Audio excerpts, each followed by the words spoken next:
Hello everyone, welcome back to my channel. This is Pramila Yadav. CTET exam की series में आपका फिर से स्वागत है। आज की जो हमारी क्लास रहने वाली है वो है कोहलबर्ग मोरल डेवलपमेंट थ्योरी। क्या है? Kohlberg's moral development theory. Kohlberg moral development का मतलब क्या हुआ? नैतिक विकास का सिद्धांत। नैतिक विकास का सिद्धांत। इसका मतलब क्या है? कोहलबर्ग हैं, उन्होंने किस पर काम किया था? उन्होंने नैतिक विकास पर काम किया था, मोरल डेवलपमेंट पे काम किया था। देखिए, कोहलबर्ग पहले इंसान नहीं है जिन्होंने मोरल डेवलपमेंट नैतिक विकास पर काम किया। इससे पहले जीन पियाजेट, किसने काम किया था? जीन पियाजेट ने मोरल डेवलपमेंट पर काम किया था, लेकिन जीन पियाजेट ने अपना काम आधा अधूरा छोड़ दिया था, पूरा नहीं किया था, और वो कोग्निटिव डेवलपमेंट, संज्ञानात्मक विकास के क्षेत्र में चले गए थे। जो पियाजेट ने अपना काम अधूरा छोड़ा, उसको किसने आगे बढ़ाया? कोहलबर्ग ने बढ़ाया। और ये जो थ्योरी है ये बहुत ज़्यादा फेमस हुई। कोहलबर्ग कहते हैं कि बच्चे का जो मोरल डेवलपमेंट है वो अलग अलग स्टेजेस में होता है, और वो उम्र के साथ साथ हर एक स्टेज में बच्चे का जो नैतिक विकास है वो अलग अलग तरीके का होता है। ये हम समझेंगे। कोहलबर्ग ने क्या किया?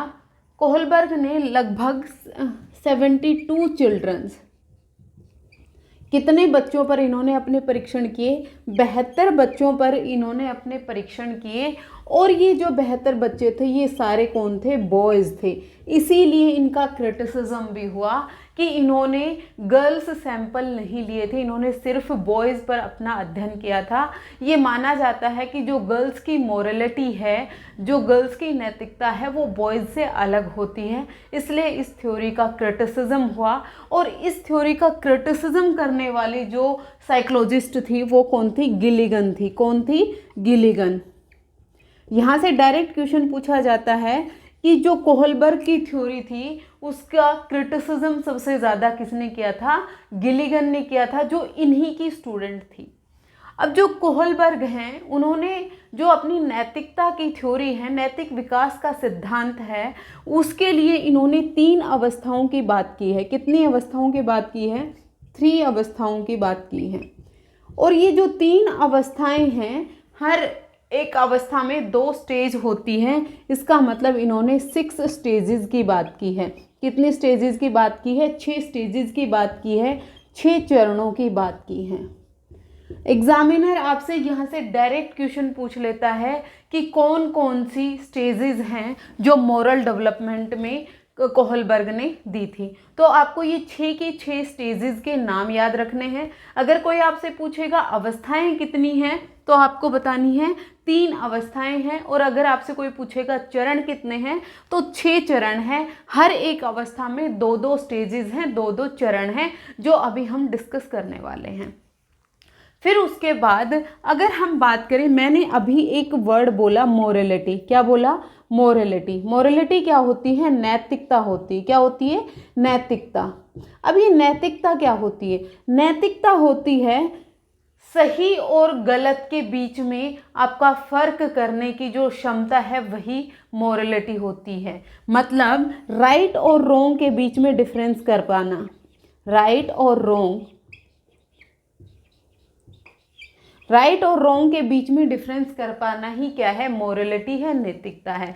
कई बार जीवन में हमारे सामने ऐसी समस्याएं आती हैं जब हमें सही और गलत में से एक चीज़ चुननी होती है, या फिर सबसे ज़्यादा डिफ़िकल्टी तो तब आती है जब हमें दोनों चीज़ें ही सही लग रही हों और उन दोनों में से हमें एक का सिलेक्शन करना होता है। अब उस एक का सिलेक्शन हम किसके बेस पे करते हैं? हमारी मोरल रीजनिंग के बेस पर करते हैं। मोरल रीजनिंग से पहले एक टर्म और आती है जिसको हम बोलते हैं मोरल डिलेमा। क्या बोलते हैं?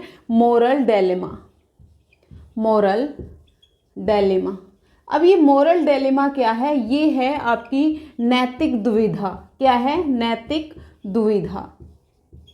नैतिक दुविधा क्या होती है? नैतिक दुविधा होती है जब आप सही और गलत के बीच में फंसे हुए हैं, जब आप ये डिसाइड नहीं कर पा रहे हैं कि क्या मेरे लिए सही है और क्या मेरे लिए गलत है, वो क्या होती है? मोरल डिलेमा होती है। जब एक हस्बैंड अपनी वाइफ और अपनी माँ के बीच में फंस जाता है कि वो किसको सपोर्ट करे, क्या सही है और क्या गलत है, वो कहाँ पर होता है? मोरल डिलेमा में होता है, नैतिक दुविधा में होता है कि उसके लिए क्या सही है और क्या गलत है।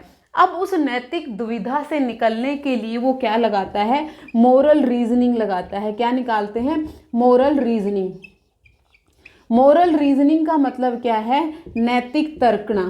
क्या है? नैतिक तर्कना। अब उस मोरल डिलेमा से निकलने के लिए, उस नैतिक दुविधा से निकलने के लिए वो कुछ रीजंस बनाता है कि मैं माँ की सपोर्ट इसलिए करूँ क्योंकि उसने मुझे जन्म दिया है।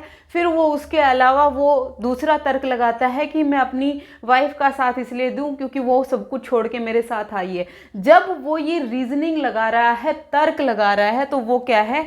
मोरल रीजनिंग है, मोरल तर्कना है। और मोरल तर्कना से क्या आती है? मोरलिटी आती है। जब मनुष्य सही और गलत के बीच में डिफरेंस कर पाता है, वो क्या होती है? हमारी मोरलिटी होती है। मोरलिटी का जो बेस है वो हर एक मनुष्य के लिए अलग अलग हो सकता है। कोई अपनी माँ को ठीक बताएगा, कोई अपनी पत्नी को ठीक बताएगा। ये उस मनुष्य की मोरलिटी, मोरल डेवलपमेंट, नैतिक विकास पर डिपेंड करता है कि वो किन चीज़ों को इम्पोर्टेंस देता है अपनी लाइफ में, क्या उसके लिए सही है, क्या उसके लिए गलत है, उसकी मोरलिटी क्या है, उसकी नैतिकता क्या है। होपफुली आपको ये 2-3 टर्म है समझ में आ गई होंगी। जब मनुष्य सही और गलत के बीच में फंसता है तो वो किस में होता है? मोरल डिलेमा में होता है, नैतिक दुविधा में होता है। उस नैतिक दुविधा से निकलने के लिए वो मोरल रीजनिंग देता है, नैतिक तर्कना देता है। वो तर्क देता है कि मैं ये डिसीजन इसलिए लूँगा क्योंकि इसके पीछे कारण ये है, इसके पीछे तर्क ये है। तो वो क्या होती है? मोरल रीजनिंग होती है, नैतिक तर्कना होती है। नैतिक तर्कना से ही मनुष्य की मोरलिटी बनती है, नैतिकता बनती है। हर एक मनुष्य की मोरलिटी, नैतिकता है, उसके मायने अलग अलग हो सकते हैं। फिर उसके बाद जो हमारे कोहलबर्ग साहब हैं, उन्होंने कितनी अवस्थाओं की बात की? 3 अवस्थाओं की बात की। अब इन अवस्थाओं के बारे में डिस्कस कर लेते हैं। देखिए, जब कोहलबर्ग ने बच्चों पर एक्सपेरिमेंट किए तो उन्होंने पाया कि जब बच्चा जन्म से होता है, जब बच्चा जन्म लेता है तो वो जन्म से उसमें कोई नैतिक तर्कना नहीं होती, उसकी जो मोरलिटी है वो 0 होती है। जन्मजात बच्चे में कोई भी मोरलिटी, नैतिकता नहीं होती है। नैतिकता का विकास बच्चे में 3 साल की उम्र में होता है। जब बच्चा 3 साल का होता है तब उसमें मोरल डेवलपमेंट शुरू होता है, तब उसमें नैतिक विकास शुरू होता है। तो अगर आपसे कोई पूछे कि कोहलबर्ग के अनुसार बच्चे में मोरल डेवलपमेंट, नैतिक विकास कब शुरू होता है, तो 3 साल की उम्र में बच्चे में मोरल डेवलपमेंट, नैतिक विकास है वो शुरू होता है। इन्होंने अपनी जो एक्सपेरिमेंट किए उसमें 3 अवस्थाओं की बात की। अब ये 3 अवस्थाएं कौन कौन सी थी? सबसे पहली अवस्था थी पूर्व परंपरागत अवस्था, प्री कन्वेंशनल स्टेज। क्या है? Pre conventional stage. Pre conventional stage को हम क्या बोलेंगे? पूर्व परंपरागत अवस्था। पूर्व परंपरागत अवस्था। दूसरी स्टेज आती है हमारी कन्वेंशनल स्टेज। कौन सी? Conventional stage. कन्वेंशनल स्टेज को कहा जाता है परंपरागत अवस्था। और थर्ड स्टेज आती है हमारी post conventional stage. Post conventional stage. Post conventional stage को कहा जाता है पश्चिम परंपरागत अवस्था। अब ये 3 अवस्थाएं आपको याद रखनी है, आपको याद रखने में कोई डिफिकल्टी भी नहीं होगी। सबसे पहले क्या आएगा? प्री मतलब पहले, पूर्व परंपरागत, परंपराओं की जो स्टेज होती है उससे पहले की अवस्था। दूसरी कन्वेंशनल, परंपरागत अवस्था, और तीसरी पोस्ट कन्वेंशनल स्टेज, जो परंपराएं हैं उनके बाद की जो अवस्था है पश्च परंपरागत अवस्था। ये 3 स्टेजेस कोहलबर्ग ने बताई। अब हर एक स्टेज के 2-2 चरण हैं। हर एक स्टेज के कितने कितने चरण हैं? 2-2 चरण हैं हर एक के, वो हम 1 बाय 1 आगे डिस्कस करने वाले हैं। अब उससे पहले एक बार मैं आपको इनकी उम्र और बता दूं। जो हमारे कोहलबर्ग हैं वो कहते हैं कि बच्चे में मोरलिटी कब शुरू होती है? 3 ईयर की अवस्था में शुरू होती है। तो जो प्री कन्वेंशनल स्टेज है इसका जो टाइम पीरियड है वो 3 से लेकर 9 साल तक माना गया है। कब से? 3 से लेकर 9 ईयर्स तक। और जो कन्वेंशनल स्टेज है ये 9 से लेकर 15 साल तक की उम्र के बच्चे। और पोस्ट कन्वेंशनल स्टेज है इसमें 15 साल से अबू 15 ईयर्स। तो आपको ये टाइम पीरियड भी याद रखना है कि जो प्री कन्वेंशनल स्टेज है ये 3 से 9 ईयर्स में होती है, कन्वेंशनल स्टेज 9 से 15 साल के बच्चों में होती है, और पोस्ट कन्वेंशनल स्टेज है वो 15 साल से बड़े बच्चों में होती है। बच्चों में नैतिकता का विकास 3 साल की उम्र में शुरू हो जाता है। जब बच्चा जन्म लेता है तो वो ना तो मोरल होता है ना तो वो इमोरल होता है, उसमें नैतिकता है वो 0 होती है, उसका मोरल डेवलपमेंट 0 होता है। अब हम जो ये स्टेजेस हैं इनके चरणों की बात करते हैं। सबसे पहले हम बात करेंगे pre conventional stage. Pre conventional stage को हम क्या बोलते हैं? पूर्व परंपरागत अवस्था। परंपराओं की अवस्था से पहले की जो अवस्था है उसको क्या बोलते हैं? Pre conventional stage. Pre conventional level हैं pre conventional level. Pre conventional level के 2 स्टेजेस हैं। सबसे पहले जो स्टेज आती है वो आती है ओबीडेंस एंड पनिशमेंट, आज्ञाकारिता और सजा की अवस्था। आज्ञाकारिता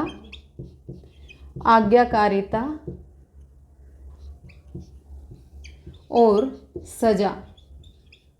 पनिशमेंट और ओबीडेंस की जो स्टेज है वो कौन सी स्टेज होती है? पहली स्टेज होती है। और ये किस उम्र में आती है? हमने देखा प्री कन्वेंशनल स्टेज है वो 3 से 9 साल में होती है, और जो आज्ञाकारिता और जो सजा की उम्र है ये 3 से 6 साल की अवस्था होती है।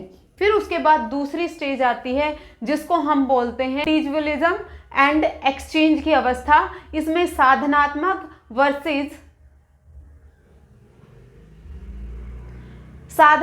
वर्सेस पुरस्कार उन्मुखता क्या होती है? साधनात्मक पुरस्कार ओरिएंटेशन या उन्मुखता। ये 2 स्टेजेस आती हैं प्री कन्वेंशनल स्टेज में, और इसका जो टाइम पीरियड है वो कौन सा होगा? 6 से 9 साल की उम्र में। आपको टाइम पीरियड जरूर ध्यान रखना है, टाइम पीरियड से क्वेश्चन पूछे जाते हैं। पहली स्टेज आती है हमारी आज्ञाकारिता और सजा, या फिर दंड और आज्ञाकारिता, और साधनात्मक पुरस्कार उन्मुखता। देखिए, जब बच्चा 3 से 6 साल की उम्र में होता है तो बच्चे की जो मोरलिटी है वो बाहरी रूप से कंट्रोल होती है। यहाँ पर बच्चे की खुद की मोरलिटी नहीं होती है। उसकी मोरलिटी कौन डिसाइड करता है? उसके पेरेंट्स, उसके टीचर्स, उसके आसपास के लोग। क्या सही है और क्या गलत है वो उसके आसपास के लोग डिसाइड करते हैं, और वो उसे ही सच मानता है। तो यहाँ पर बच्चे की जो मोरलिटी है वो खुद कंट्रोल नहीं होती है, आउटसाइड कंट्रोल होती है, बाहरी रूप से कंट्रोल की जाती है। यहाँ पर बच्चा मोरलिटी सही और गलत कब कैसे डिसाइड करता है? वो डिसाइड करता है अगर उसने कोई काम किया उसको लेकर अगर उसे दंड मिला तो वो काम सही नहीं है, और अगर उसे पनिशमेंट नहीं मिली तो वो काम उसके लिए सही है। यहाँ पर बच्चे की जो मोरलिटी किस पर डिपेंड करती है? पनिशमेंट पर डिपेंड करती है, ओबीडेंसी पर डिपेंड करती है। जो माता पिता ने कह दिया बच्चा उसे सच मानता है, और अगर उसे वो नहीं माना तो उसे क्या मिलेगा? दंड मिलेगा। वो कोई भी गलती इसलिए नहीं करता है क्योंकि वो दंड से बचना चाहता है। ये उसकी कौन सी स्टेज है? आज्ञाकारिता और सजा। बच्चा अपनी क्लासमेट की जो बैग है उससे पेंसिल चोरी इसलिए नहीं करता है क्योंकि उसे ये पता है कि अगर टीचर ने देख लिया तो उसे क्या मिलेगा? दंड मिलेगा। उस दंड से बचने के लिए वो कोई भी गलत काम नहीं करता है। जो उसके पेरेंट्स ने कह दिया कि चोरी करना बुरी बात है, अगर आपने किसी की कोई चीज़ चुराई तो भगवान आपसे वो सब कुछ छीन लेगा जो आपको अच्छा लगता है। बच्चा इस डर से कि कहीं उससे सब कुछ ना छीन लिया जाए वो चोरी नहीं करता है। ये किस स्टेज में होता है? आज्ञाकारिता और सज़ा, ओबीडियंस एंड पनिशमेंट की जो सज़ा होती है जब बच्चा 3 से 6 साल की उम्र में होता है, मतलब बच्चा प्री चाइल्डहुड में होता है, अर्ली चाइल्डहुड में होता है। फिर उसके बाद जब बच्चा 6 से 9 साल की उम्र में होता है तो बच्चे की जो मॉरलिटी है वो साधनात्मक और पुरस्कार उन्मुखता का मतलब क्या है? यहाँ पर बच्चा खुद का फ़ायदा देखता है। वो कोई भी काम तब करेगा जब उसे उसमें कोई फ़ायदा दिखाई देगा। वो कहता है ना, तुम मेरी पीठ खुजाओ मैं तुम्हारी पीठ खुजाऊंगा, वो वाली स्टेज है टिट फॉर टैट वाली स्टेज। अगर आपसे कोई पूछे टिट फॉर टैट वाली स्टेज कौन सी है, इंडिविजुअलिज्म वर्सेस एक्सचेंज, साधनात्मक और पुरस्कार की जो उन्मुखता है वही स्टेज होती है। इसमें बच्चा कोई भी काम तब करेगा जब उसे रिवॉर्ड मिलेगा। यहाँ पर बच्चा किसके लिए काम कर रहा है? रिवॉर्ड के लिए, पुरस्कार के लिए। जब तक बच्चे को रिवॉर्ड नहीं मिलेगा बच्चा कोई काम नहीं करेगा।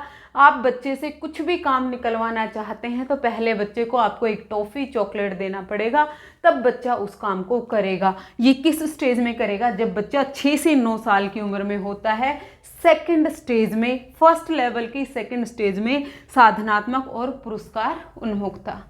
फिर उसके बाद हम बात करते हैं कन्वेंशनल स्टेज की। जो हमारी सेकंड स्टेज आती है, कौन सा लेवल है? Conventional level. कन्वेंशनल लेवल को हम क्या बोलते हैं? परंपरागत अवस्था। परंपरागत अवस्था का मतलब क्या है?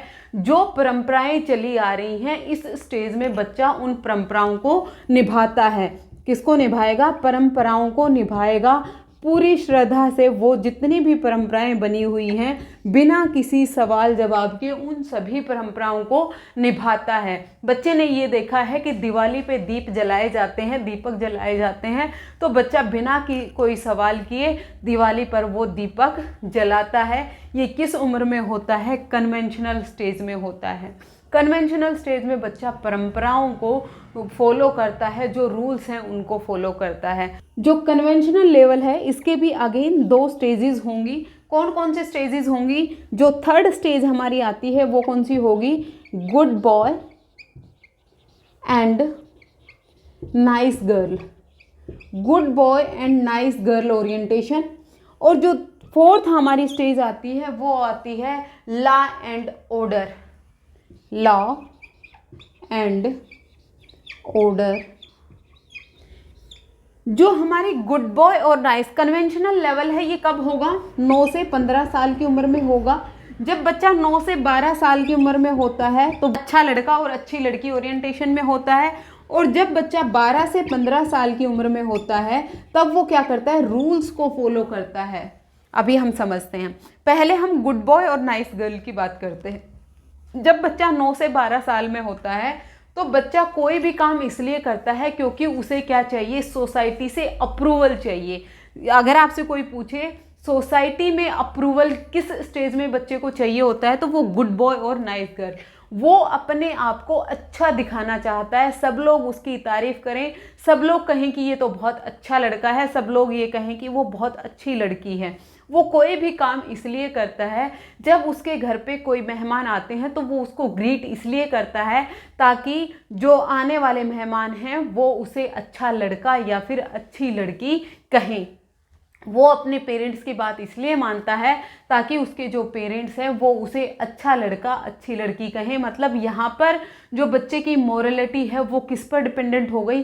सोसाइटी पर डिपेंडेंट हो गई। यहाँ पर बच्चे को सोसाइटी का अप्रूवल चाहिए होता है कि समाज उसे अच्छा दिखे, अच्छा कहे। तो जो मोरलिटी, जब अच्छा लड़का और अच्छे लड़की बनने की बात आती है, जब बच्चा कोई भी ऐसा काम करता है, जब वो दूसरों को अच्छा दिखाना चाहता है, तो वो जो स्टेज होती है वो कौन सी होती है? गुड बॉय और नाइस गर्ल की होती है। और ये टाइम पीरियड है, ये कब होता है? 9 से 12 साल की उम्र में होता है। फिर उसके बाद हम बात करते हैं लॉ एंड ऑर्डर की।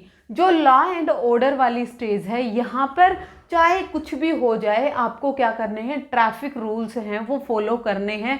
जो भी रूल्स रेगुलेशन गवर्नमेंट सोसाइटी ने बनाई हैं उनको फॉलो करना ही है। अगर रेड सिग्नल हो गया है तो आपकी गाड़ी रुक जानी चाहिए।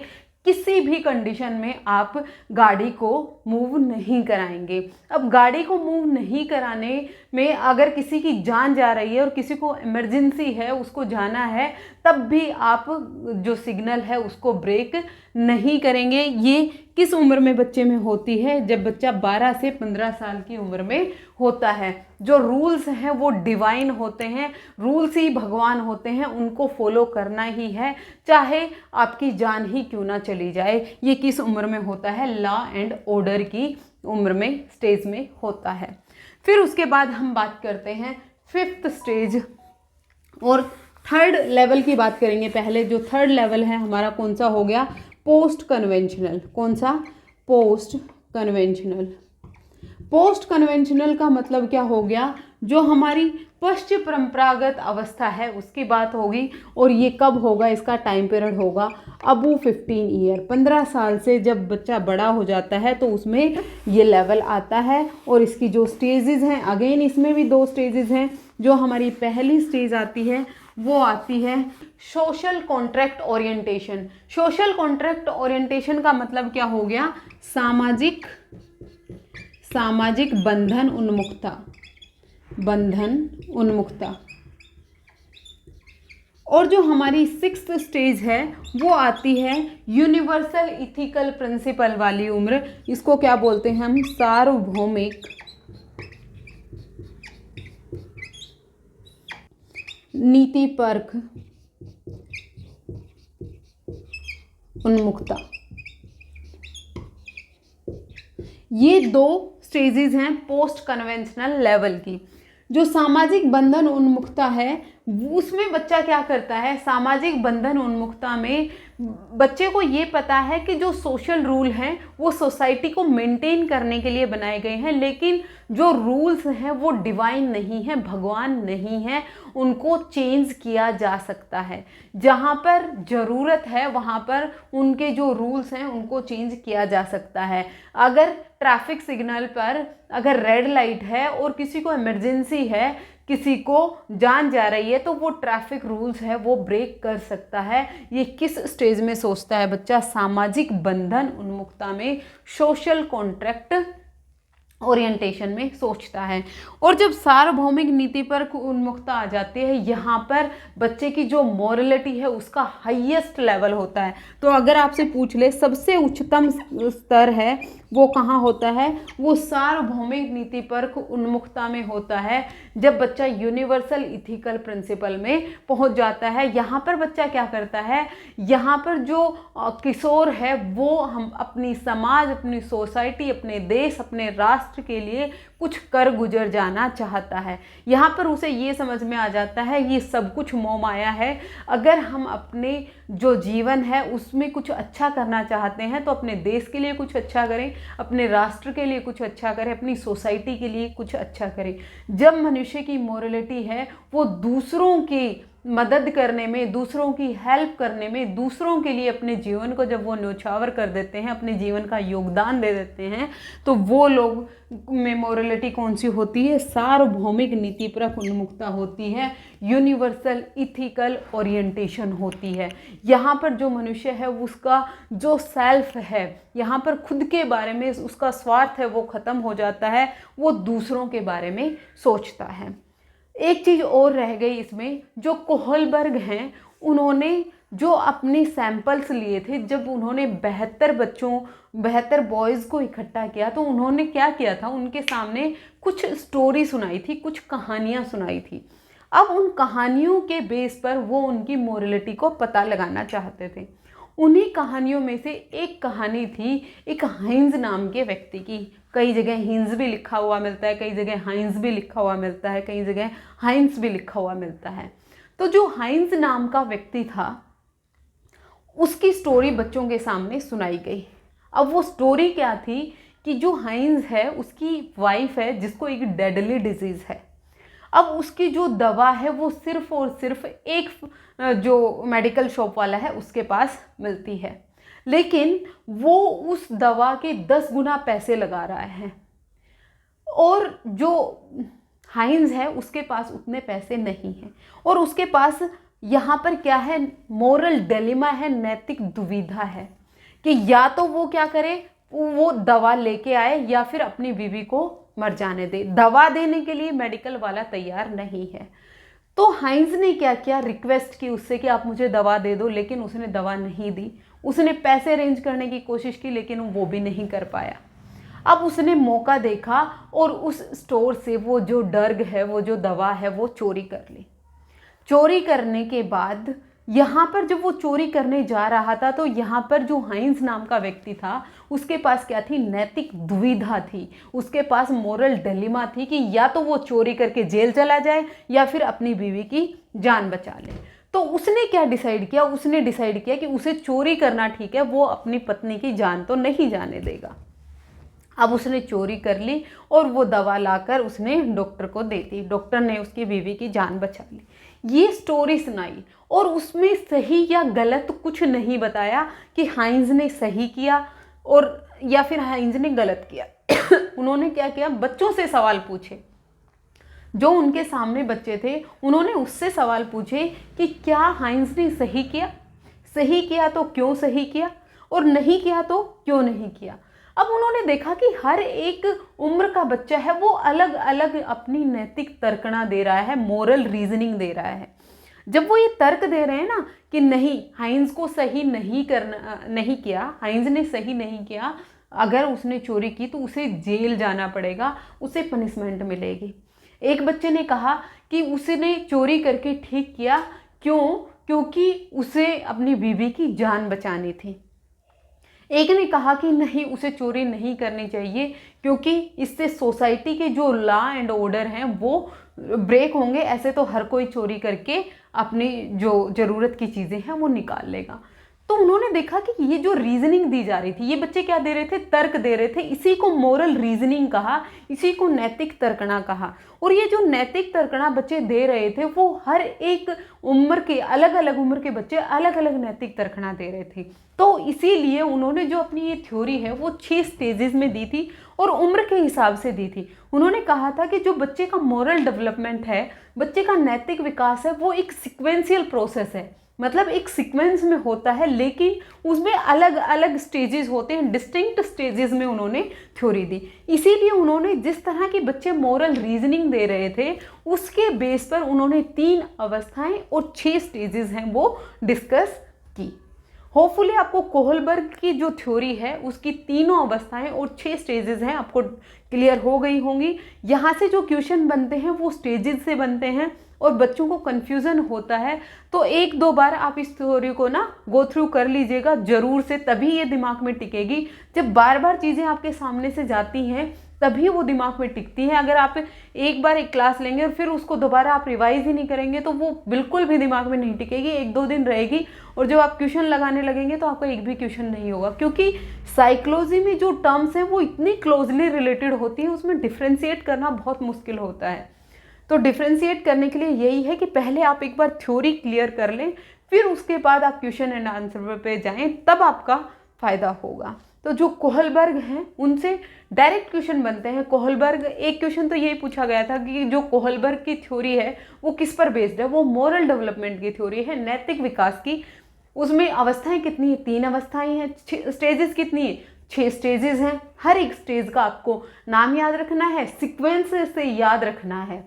पहले स्टेज कौन सी थी, पहली स्टेज थी कब बच्चा आज्ञाकारिता और सजा, बच्चा आज्ञा का पालन इसलिए करता था क्योंकि उसे पनिशमेंट नहीं चाहिए थी। दूसरी बात जो आती है इंडिविजुअलिज्म वर्सेस एक्सचेंज, यहाँ पर बच्चा अपना फायदा देखता है, टिट फॉर टैट है। फिर उसके बाद थर्ड स्टेज आती है गुड बॉय या नाइस गर्ल ओरिएंटेशन, यहाँ पर उसे सोसाइटी का अप्रूवल चाहिए है, उसे दूसरे लोगों से अप्रूवल चाहिए कि वो अच्छा है। फिर फोर्थ स्टेज आती है हमारी लॉ एंड ऑर्डर को मेंटेन करना है, चाहे कुछ भी हो जाए, जो रूल्स बन गए उनको आपको फॉलो करना है, रूल्स हैं वो डिवाइन होते हैं। फिर जो हमारी 5वीं स्टेज आती है सोशल कॉन्ट्रैक्ट ओरिएंटेशन में आती है कि यहाँ पर जो समाज और सोसाइटी ने जो रूल्स बनाए हैं उनको मॉडिफाई किया जा सकता है, उनको चेंज किया जा सकता है। फिर सबसे लास्ट में जो हाईएस्ट लेवल ऑफ मॉरलिटी है वो कौन सा होता है, यूनिवर्सल इथिकल ओरिएंटेशन होता है। यहाँ पर जो मनुष्य अपने पूरे जीवन को अपने देश के लिए, राष्ट्र के लिए, सोसाइटी के लिए समर्पित कर देता है। जितने भी हमारे शहीद हुए वो सभी की मोरलिटी कहाँ पर आ गई थी, सार्वभौमिक नीतिपरक उन्मुखता पर आ गई थी। ये थी कोहलबर्ग की मोरल डेवलपमेंट थ्योरी। होपफुली आपको क्लियर हो गई होगी। आज के लिए इतना ही, मिलते हैं कल फिर से। Thank you very much.